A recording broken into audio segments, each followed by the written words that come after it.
Paso a ustedes, hermanos, bienvenidos una vez más a esta segunda semana de este segundo subtema.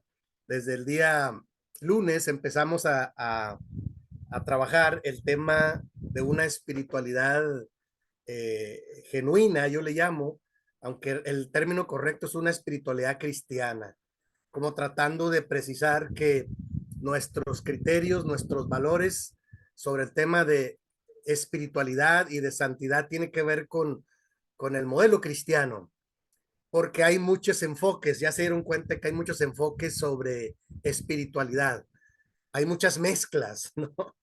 Hay muchas eh, eh, teorías y escuelas de pensamiento sobre espiritualidad. Y uno tiene que tener claro que nuestro concepto sobre espiritualidad, sobre santidad, sobre valores, tiene que ver con el criterio y la autoridad de la palabra en Cristo Jesús, ¿no? Incluso yo les decía al final de la última sesión que habría que tener cuidado incluso el concepto bíblico del Antiguo Testamento, porque les voy a poner un ejemplo como introducción, porque habría que tener, está en otro pacto, ¿no? El Antiguo Testamento, está en otro momento histórico del pueblo de Israel, y les voy a comprobar esto solamente con un tema que aparece en el Antiguo Testamento y que se vio como normal, pero no era lo correcto, y me refiero a la poligamia. Si ustedes leen el Antiguo Testamento, se dan cuenta que Abraham, Isaac, Jacob y el ejemplo más alto es el rey Salomón, que se practicaba la poligamia, ¿verdad? Y los varones podían tener muchas mujeres, las que pudiesen tener. Era algo cultural.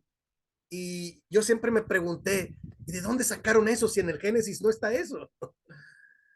Y entonces hay un momento en que el pueblo de Israel, sobre todo en el libro del Éxodo, tiene que legislarlo, o sea, tienen que normarlo, porque era parte de la cultura ya. Y cuando uno lo investiga y lo analiza desde el texto bíblico, se da cuenta que ya en el Nuevo Testamento, en Mateo capítulo 19, hay un encuentro que el Señor Jesús tiene con un grupo de personas, escribas y fariseos, y la pregunta para tentarlo, a ver si se equivocaba o a ver si metían problemas, es, maestro, ¿es lícito dar carta de repudio a la mujer por cualquier causa? Porque Moisés lo permitió, le dicen. Y se están refiriendo al mismo Deuteronomio. Está legislado ahí, o sea, está en el Antiguo Testamento. Y la respuesta del Señor Jesús como hijo de Dios es magistral, es maravillosa. Y el Señor Jesús le responde ahí, sí, Jesús se los permitió, Moisés se los permitió como legislador, como líder del pueblo de Israel en ese tiempo, pero fue por la dureza de vuestro corazón. Pero en un principio no fue así. Y ahí desenmascaró todo el tema de la poligamia. Cuando Jesús dice, pero en un principio no fue así, se refiere al principio, se refiere a Génesis 1, 26 y 27. Cuando habla del principio, habla del Génesis, es principio. ¿Y qué dice Génesis 1, 26 y 27? Dice que en el principio creó Dios al ser humano, varón y hembra los creó, a su imagen y semejanza los creó y les dio autoridad para poder administrar la creación y la tierra y poder multiplicarse. ¿No? Y esos dos versículos sirven mucho como, le llaman muchos el mandato cultural, le llaman los teólogos, o sea, Dios crea un hombre y una mujer a su imagen y semejanza, los dos, hombre y mujer, como los primeros seres humanos, y les da el mandato cultural de procrear y de administrar todo lo que les está creando, les va a crear todo el contexto. Y entonces cuando el Señor Jesús dice que en el principio no fue así, está hablando del principio de todas las cosas. Entonces, ¿qué sucedió? Y si uno investiga, se da cuenta que el pueblo de Israel, de repente, cuando va a Egipto y va también por el camino, porque son pueblos nómadas, van cambiando. se encuentran con diferentes culturas que ya había, y esas culturas ya tenían poligamia. ¿Qué quiero decir? Que el pueblo de Israel en algún momento se contagió. No se diga en la época de Salomón. Salomón toma, teniendo tantas, digo, si afuera así, pues tenía todo el pueblo de Israel, era el rey, era el jerarca, pero aún así él busca mujeres de otros pueblos y ahí dice el mismo libro de los reyes, empieza a tener grandes problemas. Entonces la poligamia no fue un diseño de Dios, fue una práctica que ellos absorbieron de otras culturas y la institucionalizaron, ¿de acuerdo? La institucionalizaron entre el pueblo de Israel. Les causó muchos problemas. Y cuando viene Jesús, Jesús dice, no, es un hombre y una mujer, que Dios los creó. ¿No? Los deja claro, porque al principio así Dios lo hizo. Y los dejó temblando porque ellos practicaban la poligamia. ¿Qué pasó? Entonces estamos mal. Claro que están mal. Por eso digo que hay que tener cuidado con el asunto de espiritualidad, aún del Antiguo Testamento, porque eran prácticas más rituales. Y el concepto de Jesús es un concepto más humano, más claro. Y cuando el maestro yo les presenté el lunes en la presentación, como el mismo Señor Jesús, cuando va a empezar su ministerio, va a la sinagoga, toma el rollo del profeta Isaías y dice, el Espíritu del Señor está sobre mí, porque me ha ungido con el Espíritu Santo para dar buenas nuevas a los pobres, pregonar libertad a los cautivos, dar vista a los ciegos, para predicar el año agradable del Señor. Y entonces él le da el lugar a la función del Espíritu de Dios en su vida. Hay muchos teólogos que dicen que Jesús no lo necesitaba. Es como el bautismo. Jesús no necesitaba ser bautizado porque era como hijo de Dios y llega el texto bíblico a decir que fue tentado en todo, dice Pablo, pero sin pecado. Nunca accedió al pecado. Pero era importante hacerlo para dar ejemplo a los demás, ¿sí? Para dar testimonio, porque ejemplo os he dado, dice cuando están allá, en, el, en la última, cuando está instituyendo la cena, ¿no? Entonces, el concepto de espiritualidad es un concepto complejo, hermanos, porque a través de las edades y de las civilizaciones fue evolucionando y fue transformándose. Y por eso yo digo que tenemos que regresar a Jesús y le llamo una espiritualidad cristiana y genuina, que esa es la que nosotros estamos llamados a practicar, ¿de acuerdo? Esa es la que realmente, y que tiene que ver con lo que produce el Espíritu de Dios, ¿no? Yo les decía la vez pasada que lo que el Espíritu de Dios produce son frutos, son dones del Espíritu Santo, son puras cosas buenas, ¿de acuerdo? Porque es el Espíritu de Dios, es el motor del creyente. Y entonces, y otra cosa que yo les dejé claro la vez pasada es que solo el Espíritu de Dios produce espiritualidad. Lo demás son prácticas que son buenas, son rituales, tradiciones, esfuerzos humanos que no necesariamente son malos, pero no son suficientes para vivir en espiritualidad. ¿De acuerdo?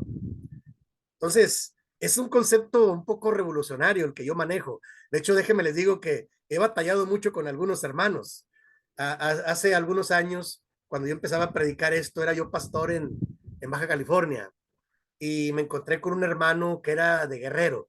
La zona de Guerrero es una zona de acá en México.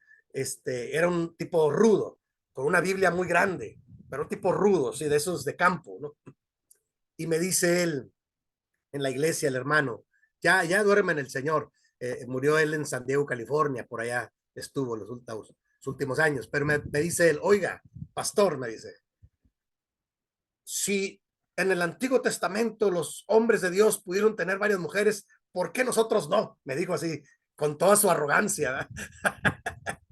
Y le bromeé yo, hice una broma que siempre hago. Dije, hermano, si nosotros hoy en día con una batallamos y no podemos, imagínense con varias, no podríamos. Y es una broma que yo les hago. Le dije, no, hermano, es que ahí dice la Biblia. Le dije, no, hermano, déjeme le explico bien cómo se puede malinterpretar un pasaje del Antiguo Testamento. ¿Están de acuerdo? O sea, es peligroso. Él estaba convencido de que sí, ¿por qué los patriarcas? Él no, porque él se sentía como un patriarca. Dije, hermano, si con una sola esposa batallamos, no, nunca damos la medida, imagínense con varias, no, no podríamos nosotros. Esas son bromas que yo les hago a los hermanos para ubicarlos, ¿no? Decir, no, hermano, usted cuide lo que usted tiene, lo que Dios le dio.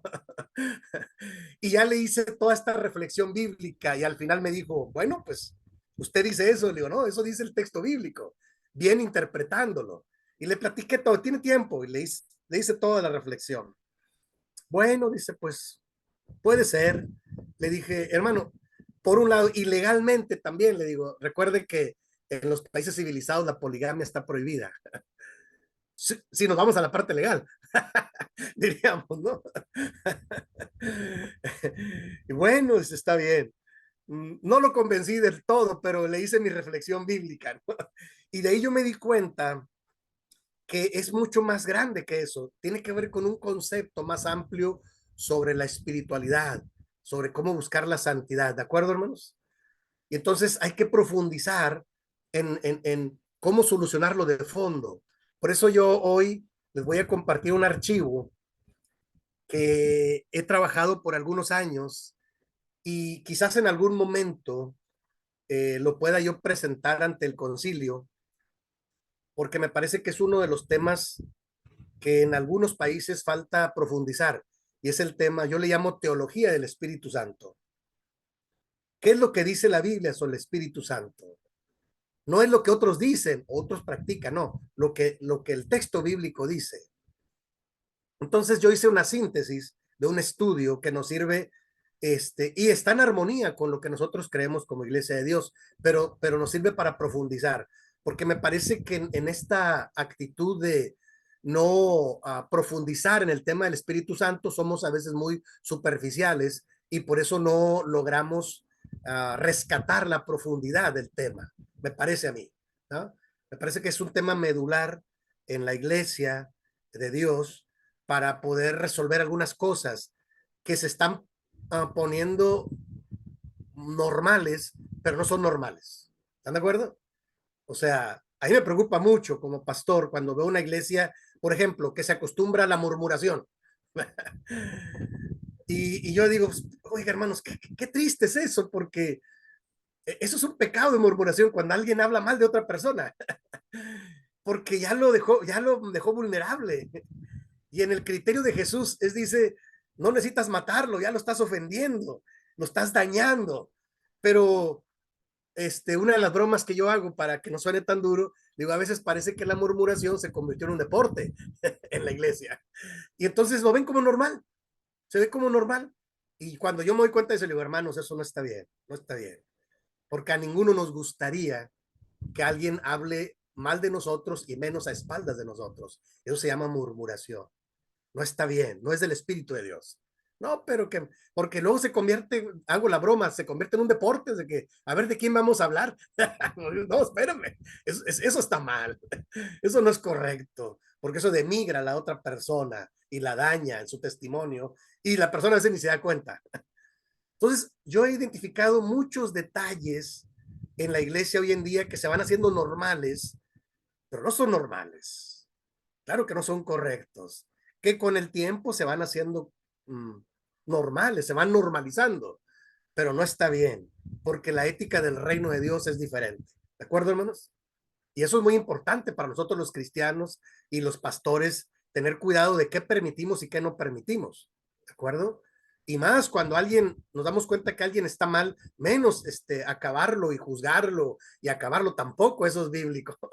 Porque si alguien se equivocó, nosotros no somos jueces, a quien le toque atenderlo lo atenderá, pero la iglesia no es juez de nadie.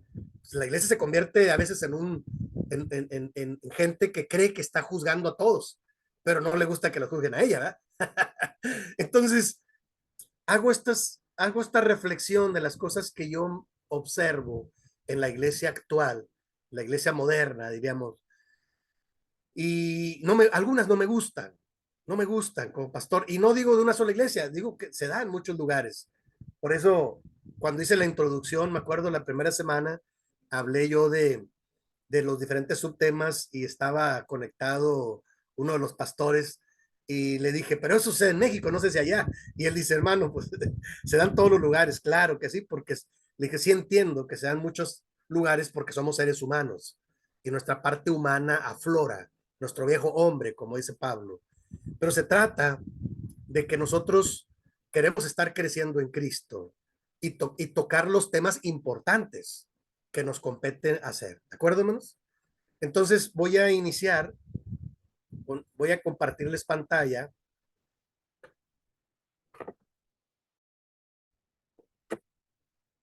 Voy a compartir la pantalla. Está,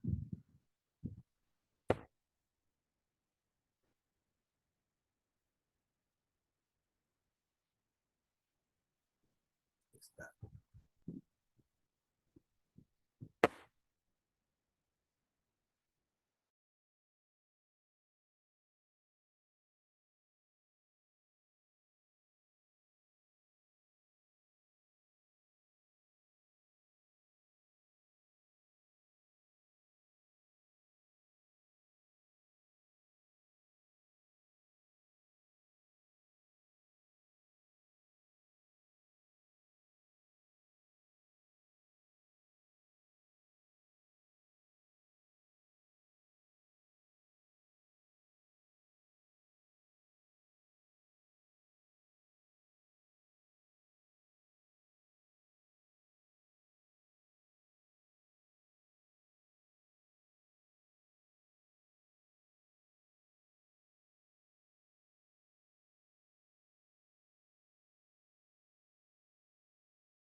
No sé qué pasó.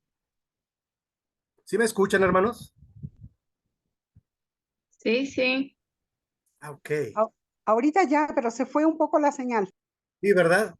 Sí, yo también sentí que algo pasó. Y sí alcanzan a ver el tema de teología del Espíritu Santo, ¿verdad?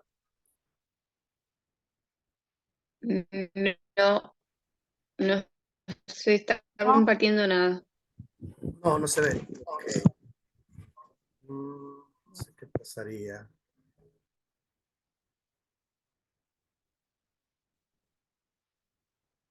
Algo pasó.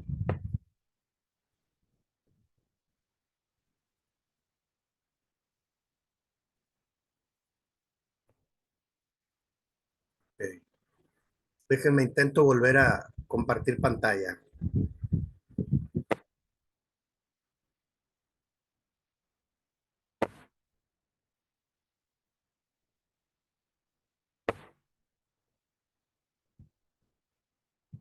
Ahora sí, ¿verdad? Sí, Ok, sí, sí. ya se ve. correcto. Entonces, hermanos, el tema de hoy es como un reforzamiento de lo que vimos el lunes. Empezamos a hablar de la espiritualidad genuina o espiritualidad cristiana, y aunque hablamos un poco de ello, este archivo que hoy voy a trabajar lo voy a trabajar con calma, este, porque es uno de los archivos muy, para mí, es la clave, es uno de los temas claves en toda iglesia. Y si los creyentes entendemos esta dinámica de cómo Dios trabaja ahora, entonces me parece que nos ahorramos muchos problemas. No hay cosa peor que una iglesia en la carne y no en el espíritu. ¿Están de acuerdo? Y lo dijo el apóstol Pablo cuando escribe a los Corintios, ¿verdad? Cuando en la primera carta a los Corintios, Pablo le escribe a la iglesia en Corinto, les dice, hermanos, escucho que están en una actitud carnal, porque hay entre vosotros esto, y empieza a enumerar todo lo que el apóstol escuchaba. Dice, y si andan como hombres, entonces son carnales. Y entonces por eso es Pablo y señala los puntos que él oía, que estaban dándose en la iglesia en Corinto. Entonces la iglesia en Corinto era una iglesia que el apóstol Pablo había fundado en su segunda gira misionera, pero era una iglesia que estaba en esa etapa en una actitud carnal, porque había disensiones, había problemas de adulterio y bueno, había grandes problemas y Pablo tiene que hacer una reflexión muy fuerte, ¿no? Por eso cuando llega al capítulo 12 ya está hablando del Espíritu Santo, ¿sí? Y les insiste mucho, que yo diría que el Espíritu Santo es el antídoto para la carnalidad. No conozco otra cosa, porque el conocimiento a veces se envanece, pero el Espíritu vivifica. Entonces, este tema es un tema importante, hermanos, para la iglesia, porque me parece que es un tema que se debe tocar con seriedad para poder resolver conflictos de fondo, sobre todo de diferentes subtemas que surgen de ahí. Entonces yo le llamo teología del Espíritu Santo. O sea, qué es lo que dice la Biblia y cómo se desarrolla el tema cómo el tema se desarrolla en diferentes puntos del texto bíblico y cómo sintetizarlo también, ¿no? Porque bueno, está en todo el texto bíblico. Y yo me voy a concentrar en el Nuevo Testamento, porque estamos hablando de una espiritualidad cristiana. Ya dije, el Antiguo Testamento tiene otros conceptos porque tiene otro pacto, tiene otro momento histórico. Hay quienes dicen, tiene otra dispensación, que también tiene su interpretación y su objetivo. Pero yo estoy hablando del Nuevo Testamento en Cristo Jesús y el concepto de espiritualidad. Entonces le llamo teología del Espíritu Santo. Viene el pasaje de Juan 7, 38 al 39. No sé si alguien lo tenga para que me ayude a leerlo, por favor. Vamos a ir con calma.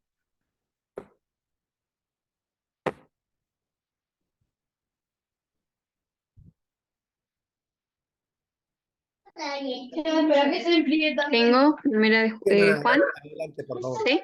Sí.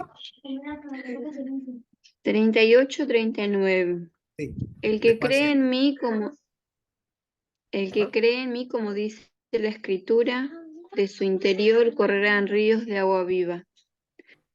Esto dijo del Espíritu que habían de recibir los que creyesen en él, pues aún no habían venido en el Espíritu Santo, porque Jesús no había sido aún glorificado. Amén.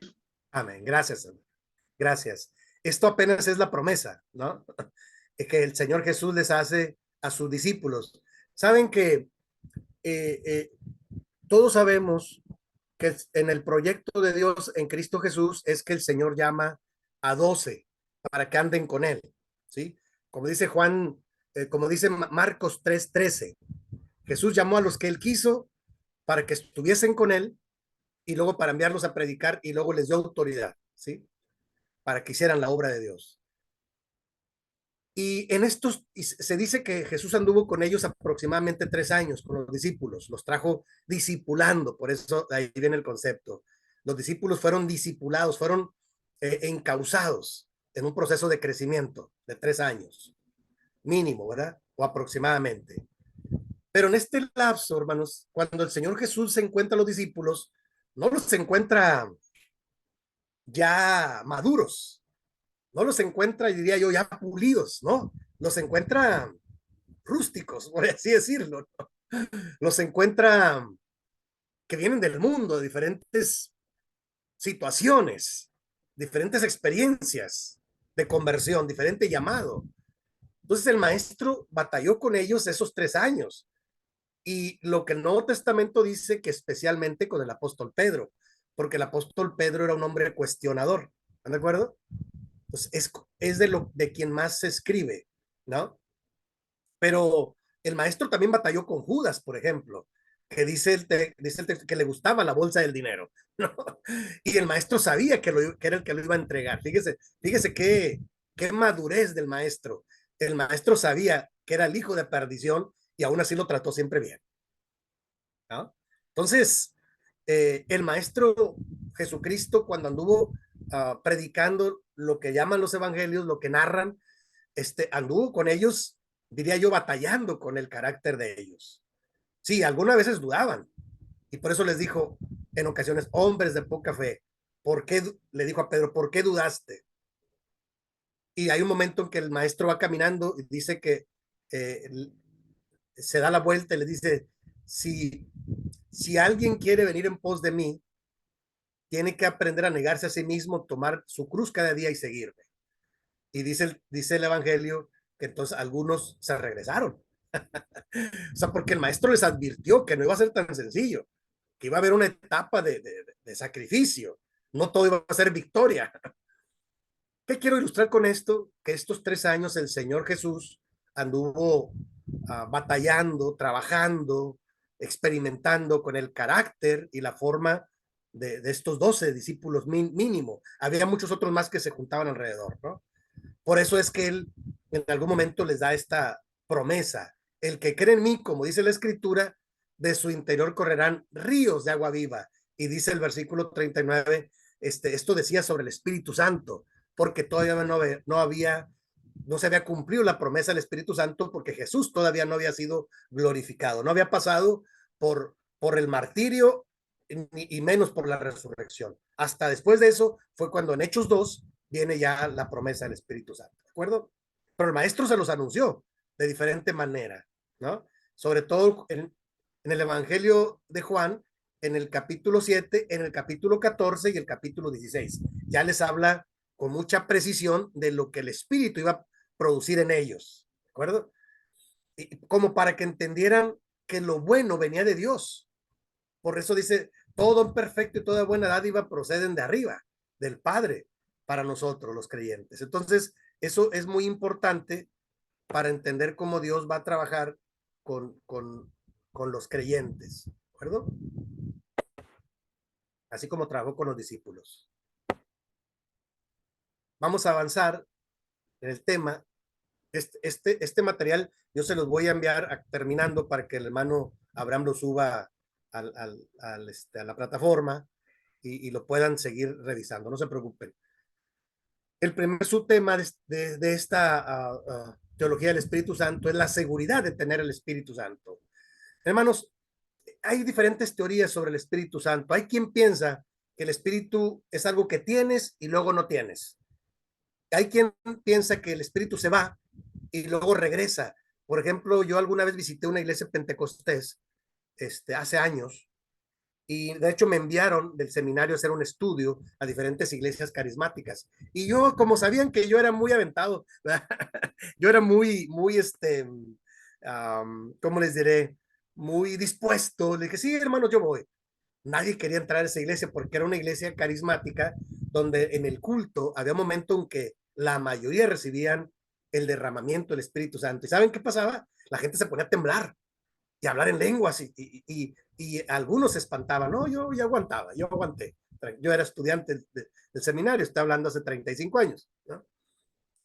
Y entonces, me di cuenta al final, porque hacen un convivio, yo iba a hacer un estudio, a ver cómo es que se da el culto en ese tipo de iglesias. Y claro, saqué algunas conclusiones porque fui a varias de tipo carismático. Me enviaron del seminario a hacer ese estudio. Y algo que me di cuenta es que en esas iglesias les promueven que el espíritu se va y viene. Por eso cuando empieza el culto, empiezan a alabar a Dios y a pedir el derramamiento. Cada culto se hace un derramamiento del Espíritu Santo. Entonces, bueno, así lo creen ellos. Yo decía, pero entonces, si el Espíritu se va y no se queda con ellos, entonces, ¿qué es lo que los mueve a diario? Solo en el culto. Yo empecé a hacer mis reflexiones.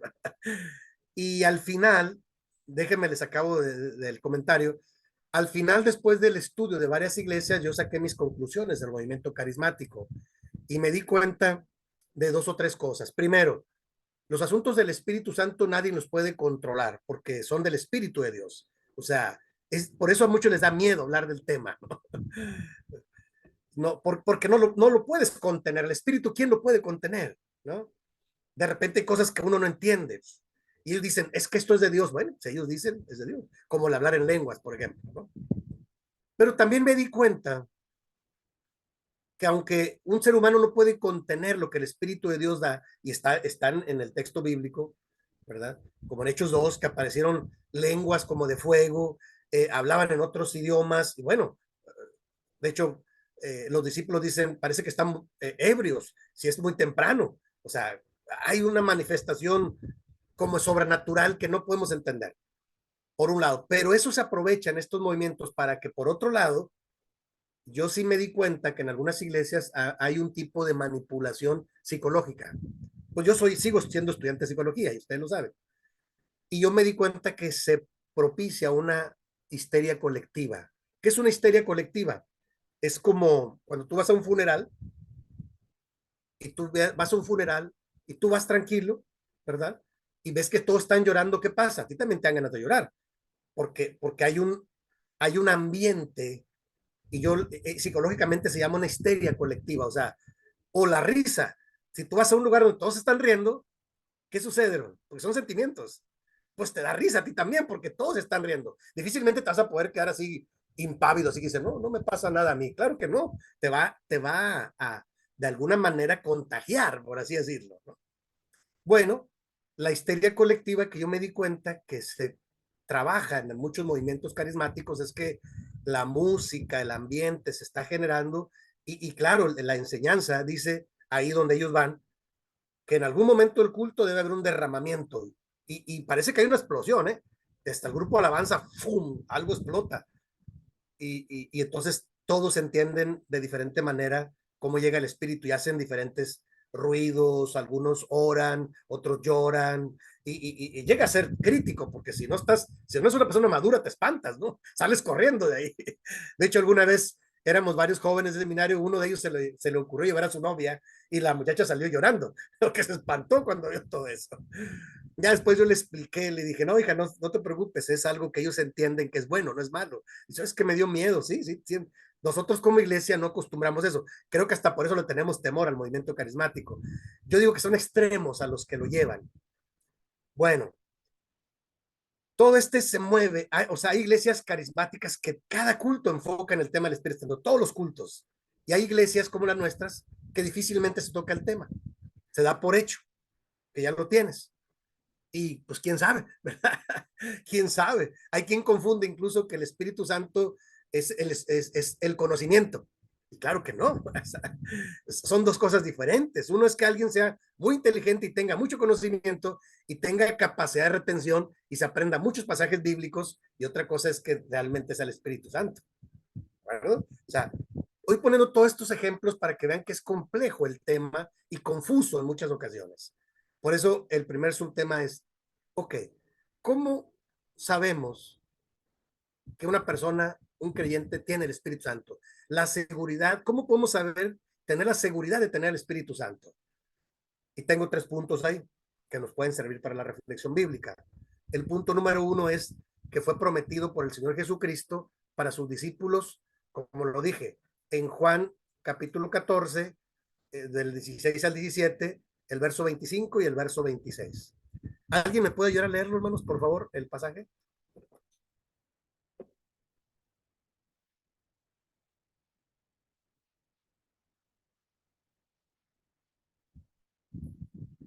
¿Cómo ven? ¿Me pueden ayudar para leer el Evangelio de Juan, capítulo 14, versículo 16 al 17 y 25 al 26? Sí, sí, Por sí, yo favor. le estaba dando lugar a la hermana Irma, pero, pero Adelante. le leo la primera parte. Sí, hermana. Gracias.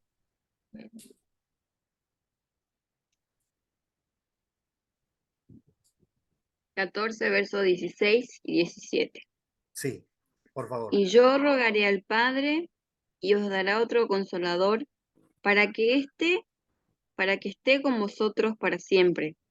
El Espíritu de verdad, al cual el mundo no puede recibir porque no le ve ni le conoce, pero vosotros le conocéis, estará con vosotros y estará en vosotros.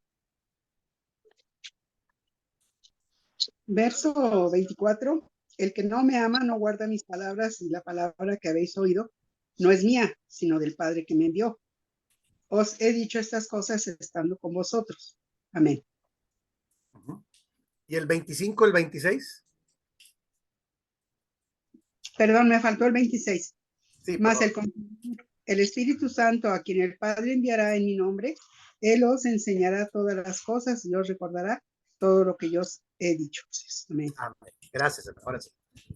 Esta promesa, este es un momento importante en el Evangelio, porque el maestro está a punto de ir al martirio y él les está adelantando. Dice, no los voy a dejar solos, no se preocupen. El Espíritu de verdad, el cual el mundo no conoce, ni lo ve, ni lo entiende. Dice, pero ustedes sí lo pueden entender, porque estará dentro de vosotros. Entonces, se dan cuenta cómo el tema del Espíritu Santo es un tema importante. Y como dije, no para imitar al movimiento carismático pentecostés, no se trata de eso. Yo soy muy cuidadoso de eso. Por eso les platiqué esta como introducción, que yo he hecho un estudio más amplio y tengo amigos, pero me dicen, oye, tú nunca has hablado lenguas, no, nunca he hablado lenguas. Entonces, ¿qué don tienes? Le digo, mira, tengo este don, el don de ser pastor, tengo este don, este otro, ok. Sí, pero el don de hablar lengua, yo nunca he hablado lengua, no sé, aunque está ahí, nosotros tenemos nuestra interpretación como iglesia de que las lenguas deben ser idiomas. Ya, en el movimiento carismático, ellos le llaman lenguas angelicales, solo son como balbuceos. ¿Verdad? De hecho, yo hasta tengo un amigo que yo lo bromeaba, y luego cuando me dice que por qué yo no hablo lenguas, dije, sí, ya me aprendí el monosílabo, y lo bromeo incluso, y me dice, y le digo, es que así le hacen la mayoría, hacen, sonidos que uno no entiende. Y bueno, es su teoría. Aquí lo cierto es, el subtema es, primero es una promesa que Jesús le da a sus discípulos, ¿sí? Y le dice, no los voy a dejar solos. Dice, pero el Espíritu de verdad los guiará a toda verdad y a toda justicia. O sea, va a producir puras cosas buenas y bonitas. De ahí yo interpreto que lo que viene del Espíritu son puras cosas buenas, lo que viene del Espíritu de Dios. ¿De acuerdo? Eso es importante entenderlo. Y es una promesa para todo creyente, para todo discípulo de Jesús. ¿De acuerdo? Primero. Segundo, el segundo apartado en Efesios 1, 12 al 14. También ayúdenme a leerlo, por favor, porque este pasaje es importante.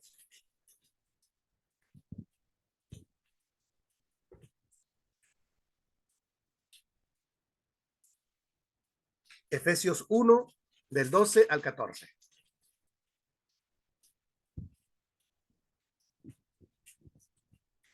Dice así. Sí, hermano.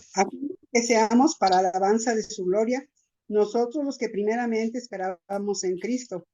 En él también vosotros, habiendo oído la palabra de verdad, el evangelio de vuestra salvación, y habiendo creído en él, fuiste sellados con el Espíritu Santo de la promesa, que es las arras de nuestra herencia, hasta la redención de la posesión adquirida, para alabanza de su gloria. Amén. Amén. Gracias, hermano. Y yo resalto, hermanos, entre comillas ahí, esta parte del versículo 13 que dice, desde que creíste, fuiste sellados con el Espíritu Santo de la promesa, ¿sí? Que son las arras o el adelanto de nuestra herencia para la redención futura. ¿Qué quiere decir? Que cuando un creyente se arrepiente y cree en el evangelio de verdad, es sellado con el Espíritu Santo de la promesa. ¿Se acuerdan que hace una semana yo les platiqué mi testimonio de fe? ¿Cómo es que yo llegué a la iglesia en el año 83 aproximadamente, 83, 84, siendo yo muy joven de 19 años, en la ignorancia total, en la rebeldía total, y llegué a un culto y cuando escuché que el predicador estaba dando el evangelio, pues yo me arrepentí, creí en Jesús. Para mí fue muy importante eso porque fue un parteaguas en mi vida, aunque no entendí mucho porque yo nunca, ni siquiera Biblia llevaba y nunca la había leído. Pero aquí lo sobrenatural y lo sobresaliente es que yo creí en el evangelio porque estaba predicando Juan 14. Jesús es el camino, la verdad y la vida. Nadie llega al Padre sino a través de él. Y yo creí en Jesús que Él perdonaba mis pecados y que Él iba a ser mi Señor en la vida. Y yo me iba a sujetar a Él. Y el pastor hizo una oración y yo me levanté con el corazón latiendo, pero no entendí qué era. Y después entendí, cuando vi este pasaje, dije, ya entendí qué pasó allá. Entendí que fui sellado con el Espíritu Santo de la promesa. ¿Por qué? Porque de ahí, hermanos, yo tuve una paz interior que jamás había experimentado. Y tuve la posibilidad de dejar todo vicio que yo tenía. Sin ningún problema. Sin ningún problema. Dije, esto se acabó. Lo tiré a la basura todo, se acabó. Y mis amigotes, que yo les llamo, me buscaban y decían, no, ¿saben qué? Ya no necesito eso. Yo estoy bien. Oye, pero mira, y que la fiesta, no, yo no necesito eso, estoy bien, me siento bien, así quiero estar.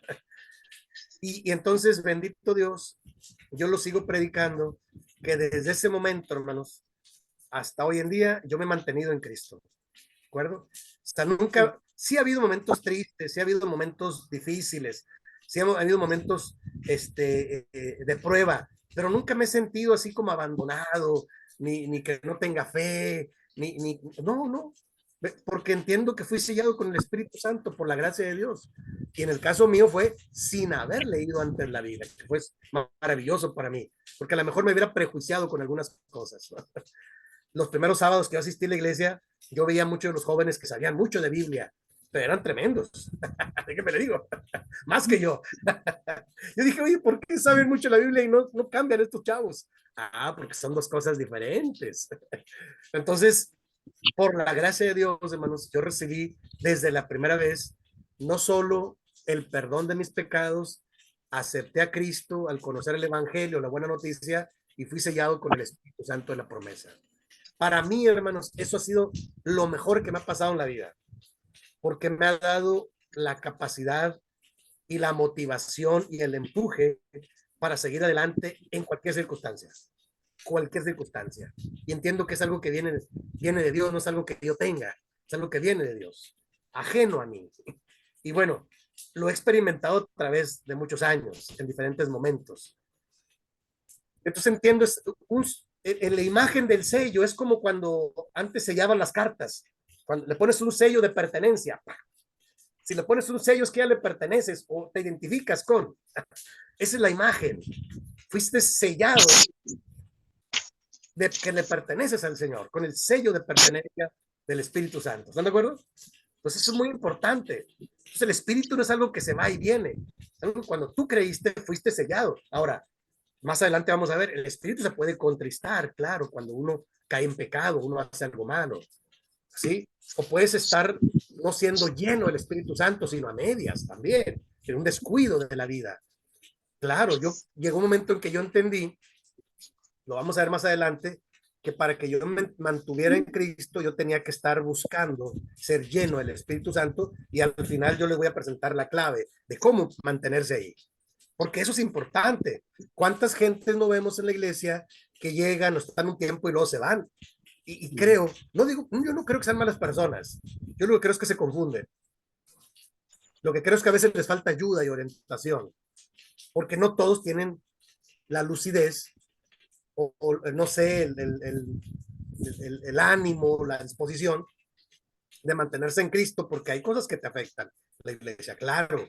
En la iglesia luego pasan cosas muy tremendas. Claro, yo lo sé. Como pastor lo he visto a través de 35 años. Muchas cosas pasan, lamentablemente, humanamente, que no deben de pasar, ¿eh? Pero pasan. Y entonces uno como pastor sabe que los creyentes pasan por diferentes etapas y diferentes crisis. Y entonces tienes que animarlos a la fe, a regresar. Pero no es que sean malas personas. Y también me he dado cuenta que las personas que se mantienen por muchos años son gente que entiende que depende del sello, del poder, de la unción del Espíritu de Dios, que es lo que te va a dar el poder para seguir adelante, ¿de acuerdo? El empuje. Luego yo cuando predico digo que el Espíritu Santo el Espíritu Santo es el motor del creyente, es lo que lo mueve, es lo que le da potencia. Les digo, entonces si no te mueve el Espíritu Santo, te mueve cualquier otra cosa, se va a acabar esa fuerza. Tiene límites, se va a agotar.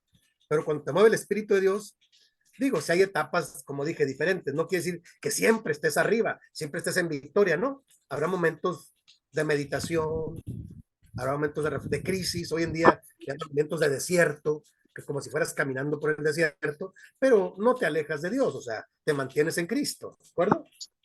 Y bueno, hay un pasaje más ahí, Romanos 8:16, que es un pasaje importante también. ¿Me ayudan a leerlo, por favor, hermanos? Sí, el Espíritu mismo da testimonio a nuestro espíritu de que somos hijos de Dios. Amén. Amén. Está transcrito, ok. Fíjense, vamos a hacer un trabajo decía un amigo, de exégesis en la marcha. Exégesis es la disciplina de sacar del texto bíblico el pasaje más importante o más puro. Ahí está transcrito. Porque el Espíritu mismo, o sea, el Espíritu de Dios, da testimonio a nuestro espíritu. El ser humano, hermanos, ya lo dice Pablo en los Tesalonicenses, dice, para que vuestro espíritu, alma y cuerpo estén enteros para la venida del Señor Jesucristo. O sea, el ser humano no solo es carne, es alma también. Alma es psique, es pensamiento. Y el espíritu, hermanos, es lo que le da vida. Es el soplo de la vida. ¿De acuerdo?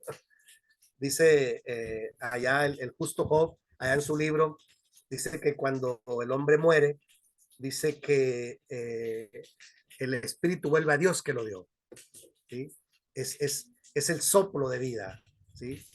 Y entonces el espíritu de Dios le da testimonio a nuestro espíritu que tenemos en nuestro ser de que somos hijos de Dios. Cuando esa conexión se da, hermanos, por así decirlo, ya lo hicimos, ya la hicimos. Porque mi espíritu anhela encontrar al Espíritu de Dios para que tengan un encuentro. Y cuando eso se da, es lo que llaman los teólogos y los filósofos el vacío existencial. Cuando alguien siente que necesita algo, pero no viene el Espíritu de Dios, entonces tiene un vacío en su existencia. Le llaman vacío existencial. O sea, siempre está buscando llenar su vida con dinero, con conocimiento, con muchas cosas. Trata de llenar ese hueco o ese vacío espiritual, pero nunca lo logra.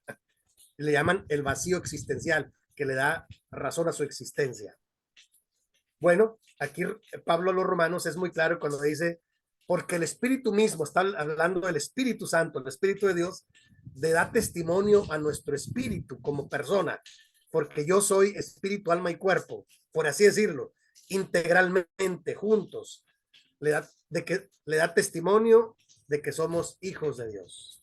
Entonces, cuando se da esa sinergia, se da ese eslabón, entonces está el Espíritu de Dios confirmando que es cuando yo digo que entra Cristo en nuestro corazón. ¿De acuerdo? Esto es cuando se da la experiencia de fe, esa que yo hablaba la semana pasada, el testimonio de fe. Y todos hemos pasado en algún momento por eso. A veces, pero es un momento muy personal, que cada quien es diferente en cada quien. ¿De acuerdo? Entonces, eso es muy importante, hermanos, el tener la seguridad de tener el Espíritu Santo. Porque me parece muy triste, muy trágico que en la iglesia luego no le damos lugar al Espíritu de Dios y todos estamos en la carne. No, hombre, que una competencia y que un problema y que un proyecto y que un no sé qué conflicto hay y todo pura carne, pura carnalidad. ¿Y el Espíritu dónde está? Ahí para que resuelva esto. ¿Dónde está el que se mueve por el Espíritu Santo para decir, a ver, tranquilos hermanos, vamos a buscar a Dios, vamos a orar y Dios nos dará la solución? ¿Dónde está? De repente a veces en las iglesias nos metemos en una dinámica de la carne. Yo lo predico cada vez que puedo, hermanos. Ahora, antes de ir al receso les platico. Hace algunos meses estuve un tiempo en la administración de nuevo de la iglesia. Me invitaron a Oaxaca. Oaxaca había una reunión de líderes indígenas. Y bueno, me invitaron y yo tuve la oportunidad de predicar al final. Me dijeron, tú vas a hacer el cierre. Sí, está bien, hermano. Y desarrollaron, fue 2 días, con una temática, con convivencia, comida, todo. 2 días de de actividad, muy bonita la actividad, porque eran líderes de etnias indígenas de diferentes lugares de la República. Y al final me dieron a mí unos minutos para hacer el último sermón y yo hice un tipo de conclusiones. Y una de las conclusiones que saqué con ellos al estar en esa reunión, me di cuenta de varias cosas, ¿no?, que yo las había observado, pero no había trabajado tan cerca, aunque sí había visitado varios lugares donde hay etnias indígenas, como Chiapas, Oaxaca, Tabasco, no sé, Baja California también hay etnias indígenas, Chihuahua hay etnias indígenas. Entonces, pero saqué dos conclusiones muy importantes ahí. Y eso lo atribuí a que ellos, estos hermanos indígenas, son más sensibles a la seguridad de tener el Espíritu Santo por ciertas razones. Les dije, y desarrollé Juan capítulo 1. Dije, hermanos, una de las conclusiones que yo saco de esta reunión de líderes indígenas fue hace como 4 meses, yo creo, 4 o 5 meses, ahí en Oaxaca. Algo que me di cuenta es que estos hermanos son gente, la mayoría muy humilde, muy sencilla. Le dije, ahí dice el texto bíblico, Juan 1, que a los que le recibieron les dio la potestad o la autoridad de ser llamados hijos de Dios. Y les dije yo, y eso no es de voluntad de carne ni ahora, sino de Dios, ¿no? Y yo creo que los hermanos que están en Cristo de descendencia indígena, ellos entienden perfectamente que ellos son hijos e hijas de Dios, porque había hombres y mujeres. Y eso es muy importante.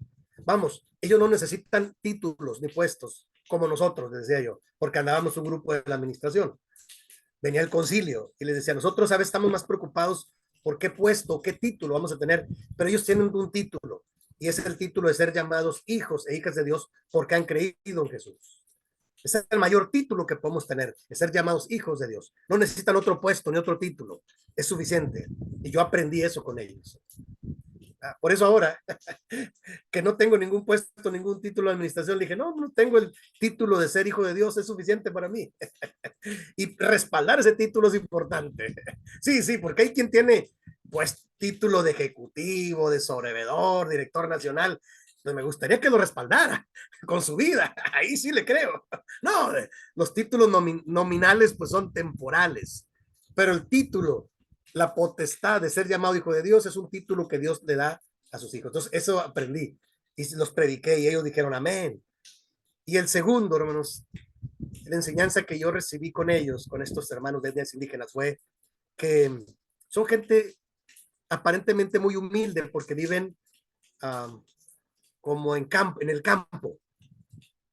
Dije, algo que yo he aprendido, hermanos, es que primero no son pobres, no es cierto que sean pobres. Son humildes, pero no son pobres, porque tienen vacas, chivos, ganados, sembradíos, o sea, no son pobres.